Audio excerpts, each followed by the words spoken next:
Before we jump into today's episode, I want to tell you about something new and something cool that we just made for you. I wrote it myself. Now, here's my assumption. If you are listening to this podcast, it probably means that you want to build long-term wealth with a rental real estate portfolio, and you would probably like to do it with some creative financing. And as I talk to people who want to do that, I know a lot of questions come up, and I thought there's really no great single resource that really captures the entire picture of how that works. But I have solved that problem because I have written a new PDF that is just for you, and it's called the Step-by-Step Guide to Buying Your First or Next Rental Property Without Relying on a Lender to Approve You for a Loan. Like I said, I wrote this thing myself, and if I do say so myself, it's pretty thorough. And in this, you're going to learn a few things. I'm going to teach you about the 3 key strategies to find and negotiate quality off-market real estate deals that nobody else even knows are for sale. I'm going to teach you about what I call the yeses framework for getting off-market sellers to accept your offers. And then I'm also going to teach you the 11 simple steps that you need to take to get your first or your next deal accepted without needing to go to a bank and apply for a loan and just hope that they give it to you. So if you would like to get this free downloadable PDF, just go to rentalwealthguide.com and you can download it right now.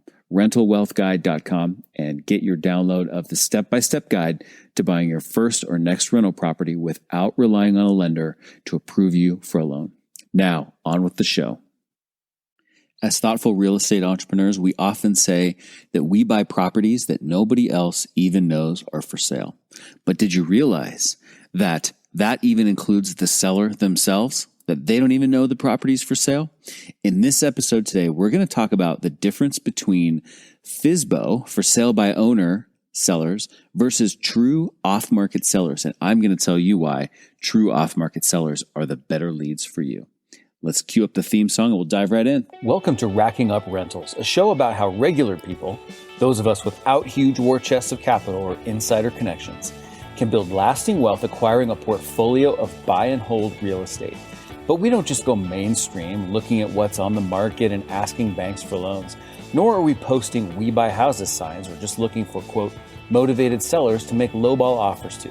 You see, we are people-oriented deal makers.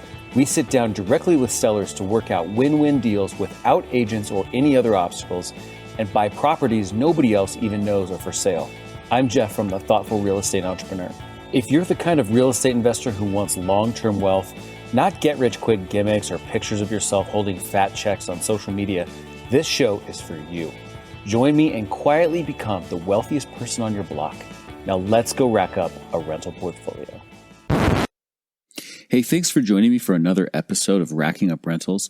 First of all, I want you to know that you can get notes for today's show at thoughtfulre.com/E38. Please do us a big favor and hit your subscribe button in your podcast app. If you haven't done that already, it really, really does help other fellow thoughtful real estate entrepreneurs who are out there searching for their people to find us. All right, onward. So, not long ago, I was talking to somebody who was an aspiring real estate investor. He had some experience, as I recall, but not a ton. And he was kind of asking me what I do and how I do it. And I was explaining the thoughtful way and how we buy properties that are off market. And we use a lot of seller financing and it's very relational and all that kind of stuff. And so he said, "Oh, so you buy FSBOs, for sale by owners?" And I said, "Yeah, that's right." And then I stopped and I thought about it and I said, "No, actually, not exactly." And therein lies a fine distinction. It might be a slight distinction to a lot of people, but it's not really a slight distinction in the reality of the situation. And that's what we're going to talk about in today's episode. Probably the most foundational and fundamental principle that we have as thoughtful real estate entrepreneurs is the idea that you need to know your audience. You need to understand the person who you're talking to as well as you can and get to that point of understanding them as well as you can, as fast as you can.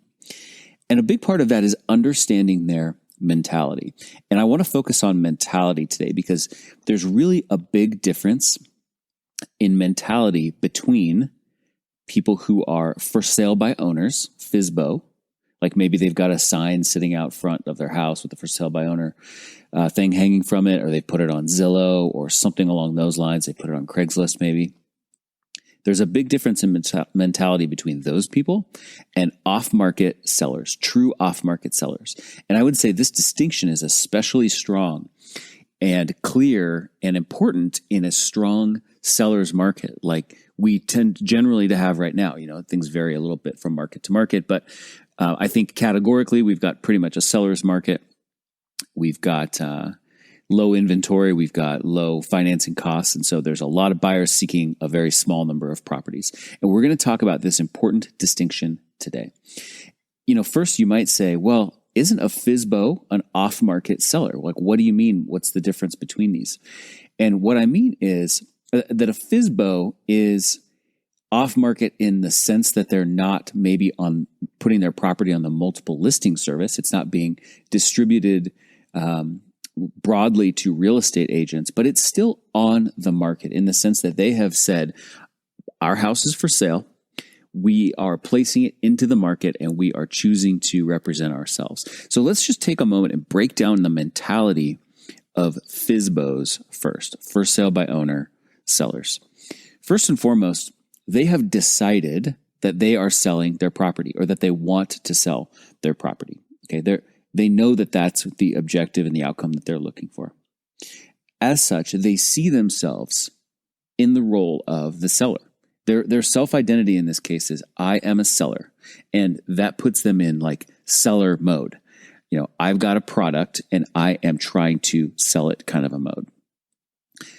At the same time, they've also decided very deliberately not to get representation or help from anybody else, like a real estate agent. And so we have to ask ourselves the question, why? Now, the following couple points are, of course, generalizations. It's going to be a little bit different for each person, but in my experience, these generalizations are pretty universally true. Why have they decided not to get help from a real estate agent? Number one, they think, hey, this is not that hard. This is not that complicated. Maybe they've actually done it before as well, or maybe they're just the kind of person who just feels like it can't be rocket science. So it's not that hard. It's not that complicated. And that leads into point number two, which is it's not worth the money. Have you seen how much realtors get paid? They get paid so much to do so little. It's ridiculous. That's their mentality. Okay. And point number three, especially in today's low inventory seller's market, they're thinking to themselves, I have a product that people want. It's like shooting fish in a barrel to find a buyer for my property. I don't need the help of a realtor because you could handcuff me, blindfold me, and, put some duct tape over my mouth, and this would still be like a walk in the park to sell. So what these people have who are for sale by owners is they have a high level of confidence in themselves, confidence that they can handle it, confidence that they can do it, that they can market it, that they can handle the details of the transaction. But what you'll often find is that this confidence actually begins to border on arrogance. They're thinking to themselves, I've got this thing everybody wants. This is easy. Look at all those other suckers who are out there paying realtors. I can do this myself and I can get a better outcome. And it starts to border on arrogance. And when you have a seller whose mentality is like that, they feel like they're in total control of the conversation, that they're in total control of the negotiation, and that, in fact, it's not a negotiation in their mind because they have all the power. That's how they're thinking about it. They've got a very firm vision in their mind of, here's how this is going to go, people. If you want to buy my property, let me tell you exactly how this is going to work. So that's the mentality of for sale by owner people who have elected to sell their property. They've told the world, I'm selling my property by putting a sign out front of their property or putting it on the internet or Zillow or whatever. That's their mentality. But now let's compare and contrast with the off-market seller. Now, this would be the kind of person who you meet by usually using our thoughtful approach, direct mail. It might be a personal referral or something along those lines, kind of a networking sort of thing. But this is somebody who has not necessarily decided that they are selling their property, right? And so right off the bat, if you're not a thoughtful real estate entrepreneur, those people, they look at this and go, why in the heck would you want to be trying to buy a property from somebody who hasn't decided they want to sell it yet? But put that aside, if that's what you're thinking, we'll kind of come back to that. So your off-market seller has not decided that they want to sell necessarily. They are considering that topic and evaluating the possibility of that while they are talking to you. Okay, so that's, again, very different than the FSBO, who has already decided, here's what I want to do, here's how it's going to work. But these people, these off-market sellers, are considering it and evaluating it during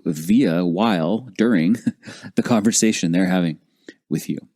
Now, if they were to say yes and decide to sell the property, they don't yet really have a firm vision for how it's going to work. Because again, they didn't come into this conversation saying, yes, I'm going to sell this. Yes, I'm going to represent myself. They're formulating their plan and their vision in real time alongside you. They may or may not honestly feel that selling their house is hard and complicated. They may or may not feel that it's expensive and that realtors are overpaid and that there's no reason to spend that money. That's actually not a theme that is necessarily consistent. Some of them might see the value in a realtor. Some of them might feel like it is maybe a little complicated. Others think it's easy and don't think realtors are needed. But what matters is that they are open to looking at it from either perspective. Now, these people do tend to be confident in themselves. They are self-confident. However, that confidence doesn't as often border on arrogance like it does with the for sale by owner people who have planted the sign out front and said, I'm selling this house. Here's how it's going to go. These people are confident in having this conversation, or else they wouldn't have accepted the opportunity to meet with you and have the conversation. But it doesn't as often border on arrogance. And so the bottom line with the off-market seller is that they perceive that this dialogue with you is truly a conversation, that it's not one person in control, that it is a level playing field, and it's just two people discussing and evaluating something to see if it would be mutually beneficial. So if you've ever heard us talk within the thoughtful real estate entrepreneur community about marketing in general, you would know that our goal with marketing is not just to create a lead. Our goal with marketing is to create a dynamic. It's to go and establish a certain type of dynamic in our conversation with the seller. And the dynamic that is created with FSBOs is very different than the dynamic that is created with off-market sellers. And the dynamic that is created with off-market sellers is a much better dynamic for us to be able to work with. And so let's just take a moment and talk about why. The dynamic is better because the off-market seller is more malleable. They are a lump of clay, and they are much more open to you molding that clay through the conversation. They're open to you being a leader in this conversation and you making suggestions and you shaping how the process will work, because they don't have a firm set in concrete template in their mind about how it has to go necessarily. So they're more open to hearing your thoughts. They're more malleable. The dynamic is better, like I mentioned, because there is a level playing field in this conversation. In the FSBO conversation, it's not so much a level playing field in their mind. In their mind, they've got a product. Everybody wants it. It's going to be so easy that they don't even need help doing it. And so they feel they have all the control. But with the true off-market sellers, you have a conversation between two people where the power dynamic is balanced, and both are evaluating whether it would work out. Both are free to say no, thank you, and politely walk away. Both are free to say, yes, I would like to proceed with this. It's a level playing field. So in conclusion, the big picture of this is that when you're out generating leads, when you're out looking for opportunities and sellers to talk to, it's easy at first to get excited when you see the for sale by owner sign sitting in front of somebody's property, or you get I've got Craigslist alerts set up where I get automated emails that come to me when somebody uses a certain term in a listing. And FSBO is one of those terms. And so it's easy to kind of get excited when you see, ooh, FSBO, but I would say the truth is the best leads that you can possibly get are not the ones who have self-declared as FSBOs. The best leads are the ones who are willing to chat with you, but have not yet declared to the world, I am selling my property in the following way. The best leads for you are not the obvious ones that anybody can see with internet access or eyeballs. They're the invisible leads that you create through usually your seller direct mail, thoughtful real estate entrepreneur approach to reaching out to off-market sellers.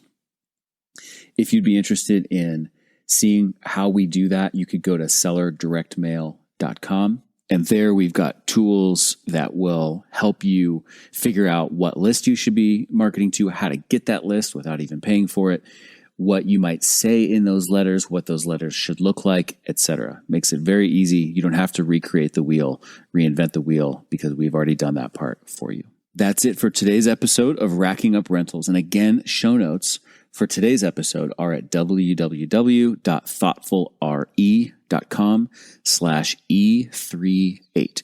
Please do us a huge favor. Hit the subscribe button in your podcast app. Also rate and review the show. That tells iTunes that people are paying attention and encourages iTunes to share this show with other people who will benefit from it like you are. Did you also know that we have a Facebook group for thoughtful real estate entrepreneurs too? It's called the Rental Portfolio Wealth Builders, and we would love to have you join us there. If you liked this episode, and I hope you did, please take a screenshot of it, post that screenshot to Instagram, and tag us. We are at Thoughtful Real Estate on Instagram. I will see you in the next episode. And until then, this is Jeff from the Thoughtful Real Estate Entrepreneur signing off. Thanks for listening to Racking Up Rentals, where we build long-term wealth by being win-win deal makers. Remember, solve the person to unlock the deal and solve the financing to unlock the profits.